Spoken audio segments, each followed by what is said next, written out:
স্বাগত এশিয়ান দেশ সংবাদের সাথে আছি সাবরিনা জিয়া। চলে যাব পুরো সংবাদে।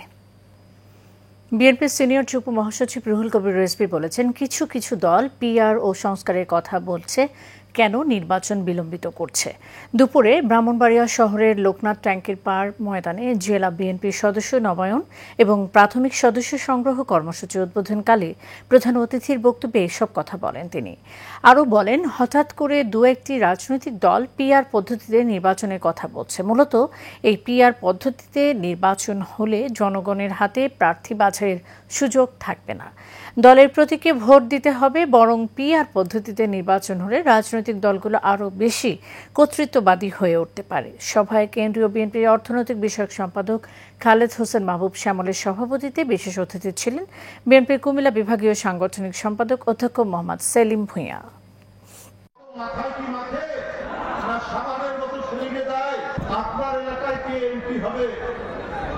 আপনি জানবেন না, আপনার তো জানার কথা, কে অত্যন্ত ভালো মানুষ, কে সাধারণ মানুষের সুখে দুঃখে আনন্দ বেদনায় আপনার কাছাকাছি আপনার পাশাপাশি থাকবে, সেই লোকই তো আপনি বাছাই করবেন। পিআর পদ্ধতিতে সেই বাছাইয়ের কোনো সুযোগ নেই। নারায়ণগঞ্জের সিদ্ধিরগঞ্জে একটি আধা পাকা ঘরে ফ্রিজের কম্প্রেসার বিস্ফোরণে দুটি পরিবারের 9 জন দগ্ধ হয়েছেন। তাদের সবাইকে ঢাকায় জাতীয় বার্ন ও প্লাস্টিক সার্জারি ইনস্টিটিউটে ভর্তি করা হয়েছে।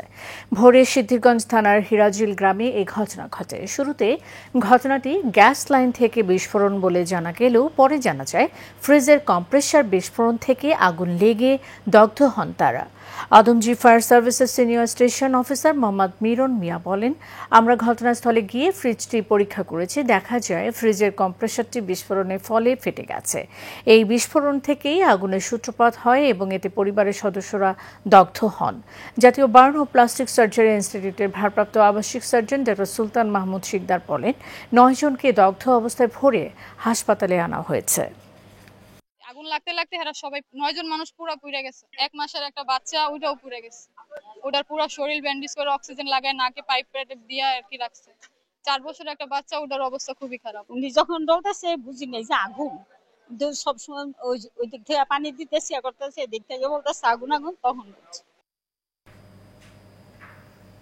খুলনা জেলখানা ঘাটে ট্রলার ও ফেরির মুখোমুখি সংঘর্ষের ঘটনায় নিখোঁজ যাত্রী আকাশের লাশ উদ্ধার করা হয়েছে। সকালে পানখালী নদীর বুকে তার লাশ ভেসে ওঠে। গেল 22 আগস্ট রাত 11:15টার দিকে জেলখানা ঘাট এলাকায় একটি যাত্রীবাহী ট্রলার ও সেনের বাজার থেকে আসা ফেরির মুখোমুখি সংঘর্ষ হয়। এতে ট্রলারের 10 জন যাত্রী নদীতে পড়ে যান। এর মধ্যে 7 জন ছাত্রী তীরে উঠলেও নারী শিশুসহ 3 জন নিখোঁজ ছিলেন। খুলনা ফায়ার সার্ভিস ও নৌ পুলিশের যৌথ তল্লাশির পর সকালে নিখোঁজ আকাশের লাশ পাওয়া যায়। চট্টগ্রামের ফটিকছড়ি কাঞ্চননগরে চোর সন্দেহে এক কিশোরকে পিটিয়ে হত্যার ঘটনা ঘটেছে। নিহত কিশোরের নাম মোহাম্মদ রেহান উদ্দিন মাহিন। তার বয়স মাত্র 15 বছর। এই ঘটনায় আরও 2 কিশোর গুরুতর আহত হয়ে হাসপাতালে চিকিৎসাধীন। আহতদের পরিবারের দাবি, তারা কোনো চুরির সঙ্গে জড়িত ছিল না, আত্মীয়ের বাড়িতে বেড়াতে গিয়েছিল মাত্র। কিন্তু নিরীহ কিশোরদের উপর এভাবে হামলা চালানো হয়েছে। ফটিকছড়ি থানার ওসি নূর আহমেদ বলেন, চোর সন্দেহে কাউকে পিটিয়ে হত্যার কোনো আইনগত বিধান নেই। এদিকে এই নৃশংস ঘটনায় এলাকাবাসী সহ পুরো উপজেলা জুড়ে চলছে প্রতিবাদ ও নিন্দার ঝড়। তারা দ্রুত তদন্তের মাধ্যমে জড়িতদের দৃষ্টান্তমূলক শাস্তির দাবি জানিয়েছেন।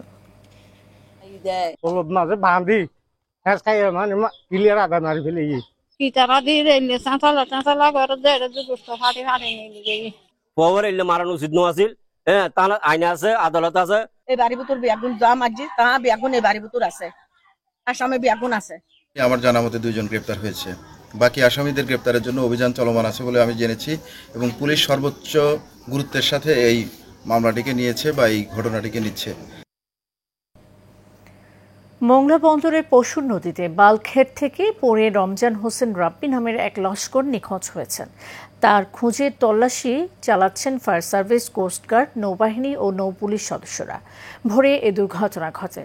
মোংলা বন্দর কর্তৃপক্ষ উপসচিব মোহাম্মদ মকরুজ্জামান জানান, মোংলা বন্দরের 5 নম্বর জেটির বিপরীতে পশুর নদী থাকা বালখেট এমভি শোভার লস্কর রমজান হোসেন রাব্বি অসাবধানতাবশত ভোরে পারে 5:30টার দিকে নদীতে পড়ে নিখোঁজ হয়।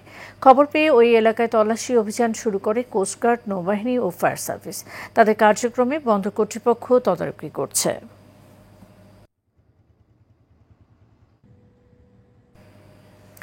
ঢাকা-চট্টগ্রাম মহাসড়কে কুমিল্লার পদুয়া বাজারের ইউটার্ন 24 ঘন্টার মধ্যে বন্ধ করে দেয়া হবে। যানবাহনগুলোর জন্য বিকল্প ইউটার্ন নির্ধারণ করা হয়েছে সদর দক্ষিণ উপজেলার দয়াপুর এলাকায়। শুক্রবার ওই স্থানে একটি লরির চাপায় একটি প্রাইভেট কারে ঢাকা একই পরিবারের 4 জন নিহতের ঘটনার পর এই সিদ্ধান্ত নেয় স্থানীয় প্রশাসন। সকালে দুর্ঘটনাস্থল পরিদর্শন করেন সেনাবাহিনীর 23 বীরের অধিনায়ক লেফটেন্যান্ট কর্নেল মাহমুদুল হাসান, সড়ক ও জনপথ বিভাগের প্রকৌশলী এবং হাইওয়ে পুলিশ কর্মকর্তারা।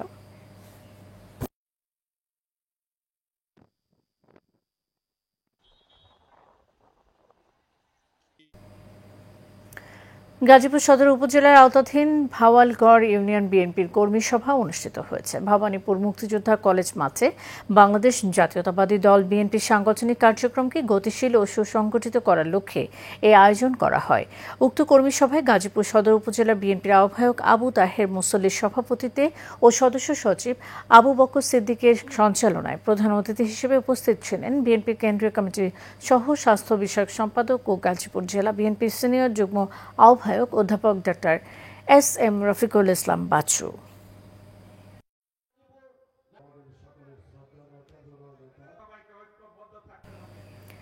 রাষ্ট্র মেরামতের 31 দফা বাস্তবায়নের দাবিতে মানিকগঞ্জ সদর উপজেলার গড়পাড়া ইউনিয়নে বাংলাদেশ হার্ট সিটি সেন্টারে কর্মী সমাবেশ ও আলোচনা সভা করা হয়েছে জাতীয়তাবাদী সামাজিক সাংস্কৃতিক সংস্থার পক্ষ থেকে। শুক্রবার বিকেলে আয়োজিত এই কর্মসূচির উদ্বোধন করেন জাসাস কেন্দ্রীয় কমিটির সদস্য মাজহারুল ইসলাম খান পায়েল। মানিকগঞ্জ সদর উপজেলা জাসাসের সাধারণ সম্পাদক আবুল হালিমের সঞ্চালনায় প্রধান অতিথি হিসেবে উপস্থিত ছিলেন কেন্দ্রীয় কমিটির যুগ্ম আহ্বায়ক ইঞ্জিনিয়ার জাকির হোসেন। সমাবেশে আরও বক্তব্য রাখেন মানিকগঞ্জ জেলা জাসাসের সদস্য সচিব শামীম বিশ্বাস, সিনিয়র যুগ্ম আহ্বায়ক ওহিদুল ইসলাম বিশ্বাস লোটা সহ আরও অনেকে।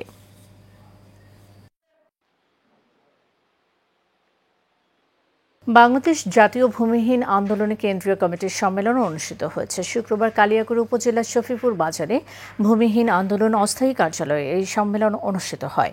সংগঠনের কেন্দ্রীয় সভাপতি আব্দুল লতিফ সরকারের সভাপতিত্বে যুগ্ম সাধারণ সম্পাদক মোহাম্মদ নুরি আলম সিদ্দিকী আসাদের সঞ্চালনায় প্রধান অতিথি হিসেবে উপস্থিত ছিলেন কেন্দ্রীয় উপদেষ্টা ফরিদুল ইসলাম ফরিদ। আরও উপস্থিত ছিলেন সংগঠনের সিনিয়র সহসভাপতি মোহাম্মদ জামাল উদ্দিন, সাধারণ সম্পাদক মোহাম্মদ শাহজাহান সিরাজ ও বাবুল মিয়া সহ দেশের বিভিন্ন জেলার সদস্যবৃন্দ। সভায় আব্দুল লতিফ সরকারকে সভাপতি ও নুরি আলম সিদ্দিকী আসাদকে সাধারণ সম্পাদক এবং মোহাম্মদ নাইমা সুলতানা লতাকে সাংগঠনিক সম্পাদক, শহীদুল ইসলাম খোকন যুগ্ম সাধারণ সম্পাদক করে 151 সদস্য বিশিষ্ট কেন্দ্রীয় নির্বাহী কমিটি ঘোষণা করা হয়।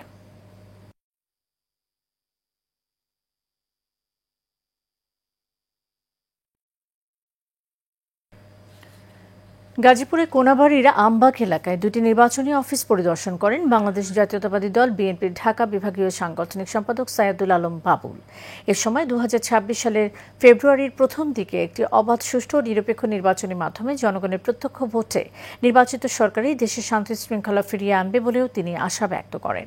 এ সময় কোনাবাড়ি মেট্রো থানা বিএনপির প্রতিষ্ঠাতা সাবেক সভাপতি রবিউল ইসলাম রবি, প্রতিষ্ঠাতা সাবেক সাধারণ সম্পাদক আলহাজ সাজ্জাদুর রহমান মামুন সহ থানা বিএনপি অঙ্গ ও সহযোগী সংগঠনের বিভিন্ন পর্যায়ের নেতৃবৃন্দ উপস্থিত ছিলেন। রাজশাহীতে মানব সম্পদ উন্নয়ন ও নিরাপদ অভিবাসন প্রেক্ষিতে সৌদি আরব শীর্ষক এক সেমিনার অনুষ্ঠিত হয়েছে। সকাল 11টায় জেলা শিল্পকলা একাডেমিতে জেলা প্রশাসন ও রাজশাহী কারিগরি প্রশিক্ষণ কেন্দ্রীয় যৌথ আয়োজনে এই সম্মেলন অনুষ্ঠিত হয়। অনুষ্ঠানে প্রধান অতিথি ছিলেন জনশক্তি কর্মসংস্থান ও প্রশিক্ষণ ব্যুরোর অতিরিক্ত মহাপরিচালক আশরাফ হোসেন। বিশেষ অতিথি ছিলেন পুলিশ সুপার ফারজানা ইসলাম। সেমিনারে সভাপতিত্ব করেন রাজশাহীর জেলা প্রশাসক আফিয়া আক্তার।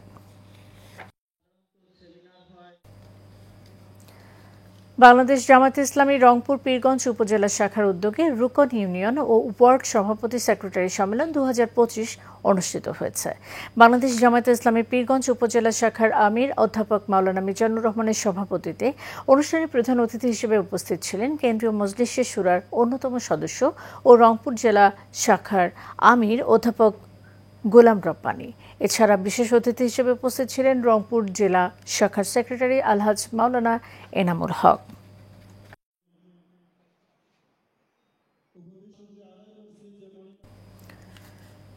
নরসিংদী সদর উপজেলার জগৎপুরে ভূমিহীন পরিবারের বসতভিটা দখলে অভিযোগ উঠেছে আওয়ামী লীগ নেতা মজনু সরকার গংদের বিরুদ্ধে। এ ঘটনায় রবচানের বাড়িতে ভুক্তভোগী ৬ পরিবার সংবাদ সম্মেলন করেছেন। দুপুরে জগৎপুরে অনুষ্ঠিত সংবাদ সম্মেলনে বক্তব্য রাখেন রবচান। তিনি জানান, ২০১১ সালে সরকার থেকে বন্দোবস্তের মাধ্যমে ৬০% নিচু জমি স্থায়ীভাবে বরাদ্দ পান। এরপর মাটি ভরাট করে সেখানে বসবাস শুরু করেন ৬টি ভূমিহীন পরিবার: রবচান, জাকির হোসেন, কাশেম, শাহজাহান, নয়নতারা ও হাওয়া বেগম।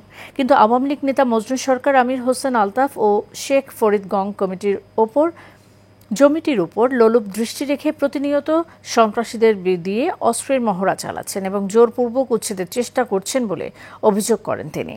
এ বিষয়ে জেলা প্রশাসক, উপজেলা প্রশাসক ও ইউপি চেয়ারম্যান বরাবর লিখিত অভিযোগ দেওয়া হয়েছে। জলাবদ্ধতা নিরসনে নোয়াখালীর সেনবাগ উপজেলা ১ নম্বর ছাতারপাইয়া ইউনিয়নের ছাতারপাইয়া বাজারে উচ্ছেদ অভিযান পরিচালনা করেছে সেনবাগ উপজেলা প্রশাসন। সেনবাগ উপজেলা সহকারী কমিশনার সেনবাগ উপজেলা সহকারী কমিশনার মোহাম্মদ জাহিদুল ইসলামের নেতৃত্বে ওই অভিযান পরিচালনা করা হয়। এ সময় সার্বিক সহযোগিতা করেন সেনবাগ সেনা ক্যাম্পের ইনচার্জ ক্যাপ্টেন পারভেজ মোশাররফের নেতৃত্বে ২ প্লাটুন সেনা সদস্য, নোয়াখালী জেলা প্রশাসকের কার্যালয়ে এক্সিকিউটিভ ম্যাজিস্ট্রেট কাউসার আক্তার কাউসারি, বেগমগঞ্জ উপজেলা সহকারী কমিশনার দিল আল জান্নাত এবং সেনবাগ থানার বিপুল সংখ্যক পুলিশ সদস্য। চট্টগ্রাম নগরীতে অনুষ্ঠিত হয়েছে অতিথি ক্রিয়েটিভ কনফারেন্স। কোম্পানির উপদেষ্টা আনন্দ চন্দ্র দাসের সভাপতিত্বে ও সহকারী পরিচালক ও চট্টগ্রাম বিভাগীয় ইনচার্জ লায়ন মঞ্জুর মোর্শেদের এবং লায়ন তাজুল ইসলামের সঞ্চালনায় অতিথি লিমিটেডের পরিচালক মণ্ডলীর সদস্যরা বক্তব্য রাখেন। এ সময় অতিথি লিমিটেডের এমডি ও সিইও লায়ন সাইফুল ইসলাম সোহেল বলেন, ৭৫,০০০ ট্রান্সপোর্ট রেজিস্ট্রেশনের পর দিয়ে বুকিং জগতে পা রাখল অতিথি.com।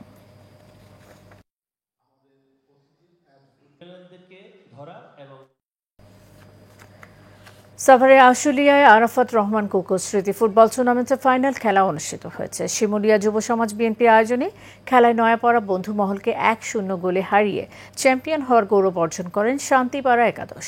খেলা শেষে বিজয়ী ও রানার আপ দলকে পুরস্কার তুলে দেন আশুলিয়া থানা বিএনপির সাধারণ সম্পাদক হাজী আব্দুল গফুর মিয়া। এ সময় উপস্থিত ছিলেন সমাজসেবক হাজী আব্দুল ইদ্রিস আলী মিয়া, ব্যারিস্টার মোহাম্মদ মনির হোসেন মিয়া, বিএনপি নেতা মোহাম্মদ রুবেল ভূঁইয়া সহ আরও অনেকে।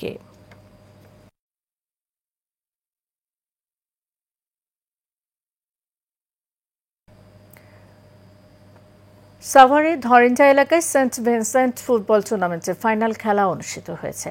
সেন্ট ভিনসেন্ট রাজাসন ক্লাবের উদ্যোগে আয়োজিত খেলায় প্রধান অতিথি হিসেবে উপস্থিত ছিলেন দি মেট্রোপলিটন খ্রিস্টান কোঅপারেটিভ হাউজিং সোসাইটির চেয়ারম্যান মিস্টার প্রতাপ অগাস্টিন গমেজ। এছাড়াও ছিলেন সাভার পৌর ৮ নম্বর ওয়ার্ডের সাবেক ছাত্রদলের সভাপতি ও কাউন্সিলর প্রার্থী হাজী মেহেদি রানা শহীদ, ধরেঞ্জা খ্রিস্টান কোঅপারেটিভ ক্রেডিট ইউনিয়ন লিমিটেডের চেয়ারম্যান মিস্টার উজ্জ্বল মিশন রোজারিও, অশ্রু জে গমেজ সহ আরও অনেকে।